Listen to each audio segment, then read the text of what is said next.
Hello दोस्तों, कैसे हैं आप। मैं आशा करता हूं कि आप सभी लोग स्वस्थ होंगे, मस्त होंगे। मैं अरुण सिंह राजपूत आप लोगों के लिए लेके आ गया हूं बायोलॉजी का चैप्टर नंबर 8 आनुवांशिकता हेरिडिटी के मोस्ट इम्पोर्टेंट बहुविकल्पी प्रश्न जो बोर्ड में बार बार पूछे जाते हैं। तो आइए बिना किसी देरी के शुरू करते हैं। प्रश्न नंबर 1, मेंडल ने अपने आनुवंशिकता संबंधी सफल प्रयोग जिस पौधे पर किए वह थे मीठी मटर, गुड़हल, उद्यान मटर, सरसों। ये भी प्रश्न आपका पूछा गया है 2016 में, 2022 में, 2023 में। तो ये आपका हो जाएगा उद्यान मटर। मेंडल ने अपने आनुवंशिकता संबंधी सफल प्रयोग में उद्यान मटर का प्रयोग किया। प्रश्न नंबर 2, उद्यान मटर में अप्रभावी लक्षण है लंबे तने, झुर्रीदार बीज, गोल बीज, फैली हुई फली।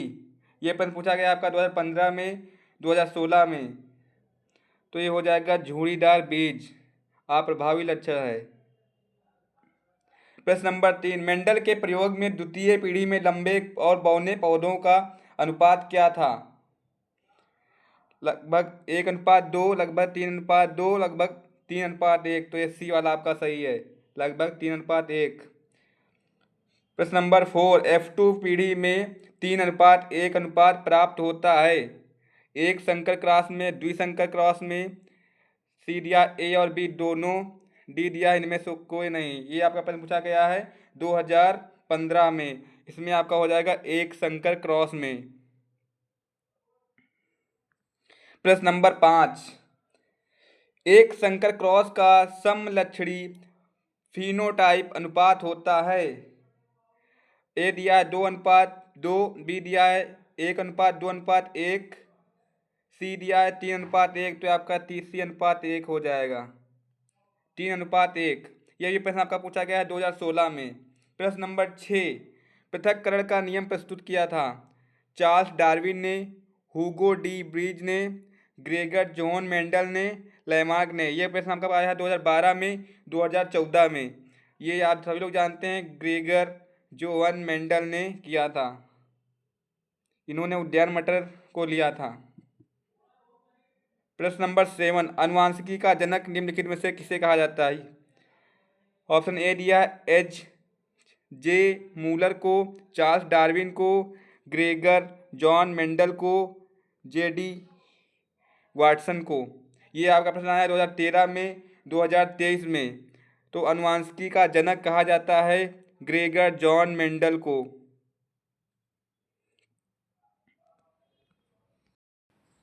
प्रश्न नंबर 8, विपरीत लक्षणों के जोड़े को कहते हैं युग्म विकल्पी एलिलोमॉर्फ, यही कहते हैं। ये प्रश्न आपका है 2013 में। प्रश्न नंबर 9, पुष्प में लाल रंग लक्षण प्रभावी या इसका विपरीत या तुलनात्मक लक्षण क्या होगा। पौना पौधा, गोल बीज, सफेद पुष्प होगा। ये प्रश्न आपका है 2015 में। प्रश्न नंबर 10, यदि मटर के गोल बीज वाले पौधे का झुर्रीदार बीज वाले पौधे के साथ संकरण कराया जाए तो प्राप्त संतति किस प्रकार की होगी। प्राप्त संतति जो होगी वह गोल बीज वाली होगी। ऑप्शन ए दिया आपका बिना बीज वाली, ऑप्शन बी दिया झुर्रीदार बीज वाली, ऑप्शन सी दिया है गोल बीज वाली। तो आपका सी हो जाएगा। प्रश्न नंबर 11, मटर के पौधे में निम्नलिखित में से कौन सा प्रभावी लक्षण है। झुर्रीदार बीज, फूल का सफ़ेद रंग, गोल बीज, बौने पौधे। तो इसमें आपका है गोल बीज। मटर के पौधे में निम्नलिखित में से कौन सा प्रभावी लक्षण पूछ रहा है, तो ये गोल बीज हो जाएगा। प्रश्न नंबर 12, मेंडल के प्रयोग में प्रथम संतति में सभी पौधे कैसे थे। समान, लंबे, छोटे, बीज की ऊंचाई वाले, इनमें से कोई नहीं। तो मेंडल के प्रयोग में प्रथम संतति में सभी पौधे समान लंबे थे। प्रश्न नंबर 13, मेंडल ने मटर के पौधे के गुणों का अध्ययन किया था। निम्नलिखित में से कौन सा गुण प्रभावी था। लंबे पौधे, झुर्रीदार बीज, सफ़ेद फूल, बौने पौधे। तो जो लंबे पौधे का गुण था ये प्रभावी था।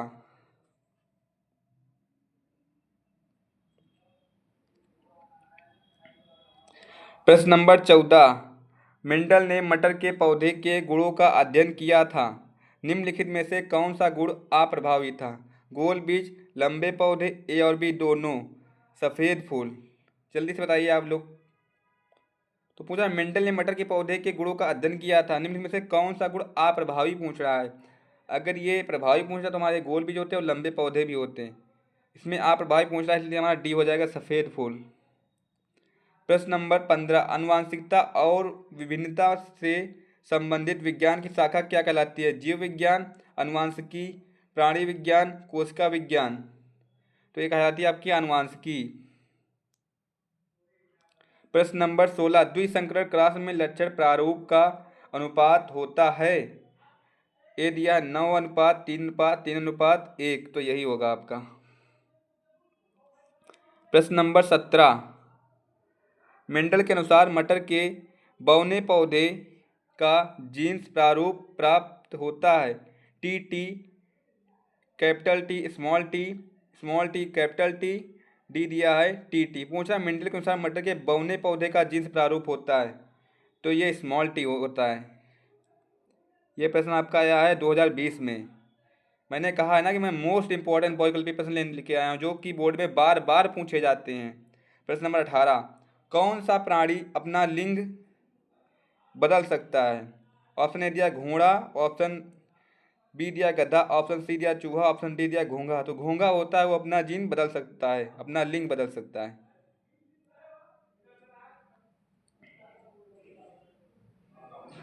प्रश्न नंबर 19, पुरुषों में लिंग गुणसूत्र होते हैं? ए दिया है XX, बी दिया है X। ये प्रश्न आपका पूछा गया है 2019 में। ये आपका डी हो जाएगा। प्रश्न नंबर 20, मनुष्य में गुणसूत्रों की संख्या होती है? 42, 43, 46, 48। ये प्रश्न आपका आया है 2022 में। तो मनुष्यों में गुणसूत्रों की संख्या होती है 46।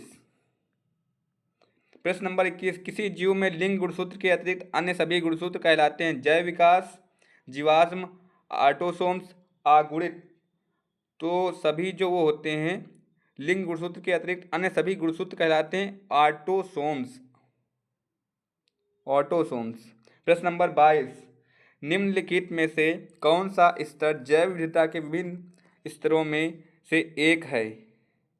ऑप्शन में दिया आपके आनुवंशिकी विविधता, प्रजाति विविधता, पारिस्थितिकी विविधता। तो ये आपका डी हो जाएगा, ये सभी। प्रश्न नंबर 23, लैंगिक जनन द्वारा उत्पन्न जीवों में विभिन्नताएं दिखाई देती हैं? कम, अधिक, बहुत कम, शून्य। जल्दी से बताइए आप लोग इसका। पूछा लैंगिक जनन द्वारा उत्पन्न जीवों में विभिन्नताएं दिखाई देती हैं, तो अधिक दिखाई देती हैं। प्रश्न नंबर 24, प्रत्येक लक्षण के लिए संतति में कितने विकल्प हो सकते हैं? कोई नहीं, 1, 4, 2। जल्दी से बताइए आप लोग। तो पूछा प्रत्येक लक्षण के लिए प्रत्येक संतति में कितने विकल्प हो सकते हैं? 2 हो सकते हैं। प्रश्न नंबर 25, कोशिका में उपस्थित डीएनए में किसके संश्लेषण के लिए एक सूचना तंत्र होता है? कार्बोहाइड्रेट, वसा, प्रोटीन, लवण। तो ये आपका हो जाएगा प्रोटीन। प्रश्न नंबर 26, आनुवंशिकी पदार्थ माना जाता है? डीएनए को, आरएनए को, प्रोटीन को, जीन को। तो आनुवंशिक पदार्थ बोला है ना, तो ये आपका डीएनए को माना जाता है आनुवंशिक पदार्थ। प्रश्न नंबर 27, आनुवंशिकता की इकाई मानी जाती है? Chromosome, gene, DNA, RNA. आनुवंशिकता की इकाई मानी जाती है जीन को माना जाता है। प्रश्न नंबर 28, जीन शब्द का पहली बार प्रयोग किसने किया था? ग्रिफिथ ने, जॉनसन ने, मेंडल ने, हाल्डेन ने। बताइए जल्दी, जीन शब्द का पहली बार किसने प्रयोग किया था पूछ रहा है। तो जीन शब्द का पहली बार जॉनसन ने प्रयोग किया था। प्रश्न नंबर 29, गुणसूत्र बनते हैं प्रोटीन से, डीएनए से, आरएनए से, ए और बी दोनों से। यानी कि प्रोटीन से भी बनते हैं और डीएनए से भी बनते हैं, तो ये आपका डी हो जाएगा। प्रश्न नंबर 30, मनुष्य में लिंग गुणसूत्रों की संख्या होती है 2।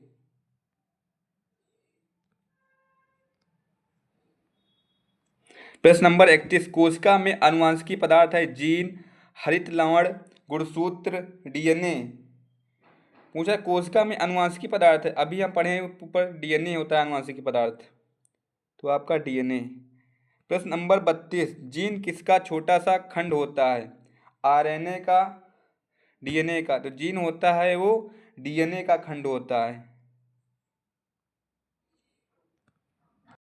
प्रश्न नंबर 33, आनुवंशिकी लक्षणों को एक पीढ़ी से दूसरी पीढ़ी तक कौन पहुंचाते हैं? प्रोटीन, डीएनए, आरएनए, इनमें से कोई नहीं। तो पूछा आनुवंशिकी लक्षणों को एक पीढ़ी से दूसरी पीढ़ी तक कौन पहुंचाते हैं? तो डीएनए पहुंचाते हैं। प्रश्न नंबर 34, गुणसूत्र वंशागत के कैसे आधार हैं? भौतिक, रासायनिक, क्रमिक, स्थिर। गुणसूत्र वंशागत के भौतिक आधार हैं। प्रश्न नंबर 35, कौन सा एक टेस्ट क्रॉस को दर्शाता है? ए दिया है capital T into capital T, B दिया है capital T small T into small T, C दिया है small T into small T, D दिया है capital T small T into capital T T small T. जल्दी से बताइए आप लोग इसका। तो पूछा कौन सा एक टेस्ट क्रॉस को दर्शाता है? तो आपका बी वाला जो है ये दर्शाता है। 36, कोई लड़की अपने पिता से किस गुणसूत्र को प्राप्त करती है? ए दिया है एक्स, बी दिया है वाई, सी दिया है ओ, डी दिया है एक्स वाई। जल्दी से बताइए आप लोग। कोई लड़की अपने पिता से किस गुणसूत्र को प्राप्त करती है? एक्स को प्राप्त करती है। एक्स माता का प्राप्त होता है और एक्स पिता का, तब वो लड़की बनती है। अगर एक्स वाई है तो वो लड़का होगा, यानी कि ये आपका 36 हो जाएगा ए। प्रश्न नंबर 37, कोई लड़का अपने पिता से किस गुणसूत्र को प्राप्त करता है? जल्दी से बताइए। ऑप्शन ए दिया है आपका एक्स, ऑप्शन बी दिया है वाई, ऑप्शन सी दिया है एक्स वाई, ऑप्शन डी दिया है ओ। पूछा कोई लड़का अपने पिता से किस गुणसूत्र को प्राप्त करता है? तो वो अपने पिता से प्राप्त करता है वाई गुणसूत्र को। प्रश्न नंबर 38, जीवों के लक्षण किसके द्वारा नियंत्रित होते हैं? जीन के द्वारा, कोशिका द्रव्य के द्वारा, कोशिका झिल्ली के द्वारा, रिक्तिका के द्वारा। तो पूछा कोई जीवों के लक्षण किसके द्वारा नियंत्रित होते हैं? तो वो जीन के द्वारा नियंत्रित होते हैं। प्रश्न नंबर 39, कोशिका में प्रोटीन संश्लेषण के लिए सूचना स्रोत किसमें निहित होता है? तो आपका डीएनए में निहित होता है। प्रश्न नंबर 40, डीएनए के उस भाग को जिसमें किसी प्रोटीन संश्लेषण के लिए सूचना होती है क्या कहते हैं? उसे क्या कहते हैं? उसे जीन कहते हैं। जीन कहते हैं, उसको जीन कहते हैं। प्रश्न नंबर 41, चाहे लड़का उत्पन्न हो या लड़की, उसे अपनी माँ से कौन सा गुणसूत्र प्राप्त होता है? उसे अपनी माँ से एक्स गुणसूत्र प्राप्त होता है। प्रश्न नंबर 42, निम्नलिखित में से कौन सा जीन प्रारूप शुद्ध गोल बीजों को प्रकट करता है? ऑप्शन ए दिया है आपका small T T, option B दिया है capital T small T, option C दिया है small T capital T, option D दिया है कैपिटल आर कैपिटल आर। ये आपका प्रश्न पूछा गया है 2019 में और 2022 में। तो पूछ रहा है निम्नलिखित में से कौन सा जीन प्रारूप शुद्ध गोल बीज को प्रकट करता है? तो कैपिटल आर आर। प्रश्न नंबर 43, जाइगोट में गुणसूत्रों की संख्या होती है? ऑप्शन ए दिया है 4x, ऑप्शन बी दिया 3x, ऑप्शन सी दिया 2x, ऑप्शन डी दिया x। ये भी प्रश्न आपका आया है 2020 में आया है प्रश्न। जल्दी से बताइए आप लोग। पूछा जाइगोट में गुणसूत्रों की संख्या होती है, तो ये होती है 2x। प्रश्न नंबर 44, डीएनए में पाया जाता है कोशिका द्रव में। डीएनए पाया जाता है किसमें पाया जाता है? तो कोशिका द्रव में, केंद्रक द्रव में, केंद्रिका में, केंद्रक में। ये आपका प्रश्न आया है 2020 में। पूछा डीएनए पाया जाता है, तो डीएनए आपका पाया जाता है केंद्रक द्रव्य में। प्रश्न नंबर 45, मेंडल के अनुसार मटर के शुद्ध लंबे पौधे का जीन प्रारूप होता है? आप सभी लोग जानते हैं कि कैपिटल टी होता है। ऑप्शन ए आपका दिया है capital T small T, option B दिया है कैपिटल टी, यही हो जाएगा। ये प्रश्न आया आपका 2022 में। प्रश्न नंबर 46, मेंडल के अनुसार मटर के पौधे में निम्नलिखित में से कौन सा जीनोटाइप लंबे तने व झुर्रीदार बीजों के लक्षण व्यक्त करता है? ऑप्शन ए दिया आपका capital T capital R, option B दिया है small T capital R, option C दिया है capital T small R, option D दिया है कैपिटल टी स्मॉल आर नहीं स्मॉल टी स्मॉल आर। ये प्रश्न आपका आया 2023 में। तो पूछ रहा है मेंडल के अनुसार मटर के पौधे में निम्नलिखित में से कौन सा जीनोटाइप लंबे तने व झुर्रीदार बीजों के लक्षण व्यक्त करता है? तो आपका कैपिटल टी स्मॉल आर ये हो जाएगा। प्रश्न नंबर 47, मेंडल प्रसिद्ध हैं आनुवंशिकता के क्षेत्र में, डीएनए की खोज के लिए, सुजननिकी के लिए, जैव विविधता के संरक्षण के लिए। तो पूछना मेंडल प्रसिद्ध हैं, तो मेंडल प्रसिद्ध हैं आनुवंशिकता के क्षेत्र में।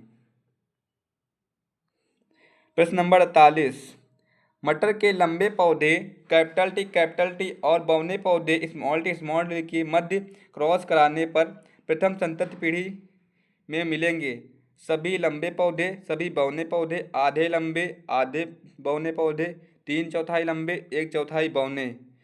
ये प्रश्न आपका आया है 2023 में। तो पूछा मटर के लंबे पौधे कैपिटल टी और बौने पौधे स्मॉल टी के मध्य क्रॉस कराने पर प्रथम संतति जो मिलती होती सभी लंबे पौधे होते हैं। प्रश्न नंबर 49, आपका दिया दो डीएनए तंतु आपस में जुड़े होते हैं पेप्टाइड बंध द्वारा, सहसंयोजी बंध द्वारा, ग्लाइकोसिडिक बंध द्वारा, हाइड्रोजन बंध द्वारा। ये आपका प्रश्न आया 2023 में। तो ये हाइड्रोजन बंध द्वारा जुड़े होते हैं। हमारी वीडियो 49 ही हमारी वीडियो में क्वेश्चन थे जो हमने अपने पूरे किए। ये बहुत महत्वपूर्ण प्रश्न है, ये बोर्ड में कई बार पूछे जा चुके हैं। जैसा कि आप लोग देख पा रहे हैं कि मैंने तारीख लिख रखी है कि ये कब ना पूछा गया है प्रश्न। अगर आप लोगों को हमारी वीडियो अच्छी लगती है तो वीडियो को लाइक करें और चैनल को सब्सक्राइब करें, जितना हो सके उतना अधिक शेयर करें और नोट्स के लिए हमारे टेलीग्राम को ज्वाइन करें। मिलते हैं अगली वीडियो में, तब तक के लिए धन्यवाद।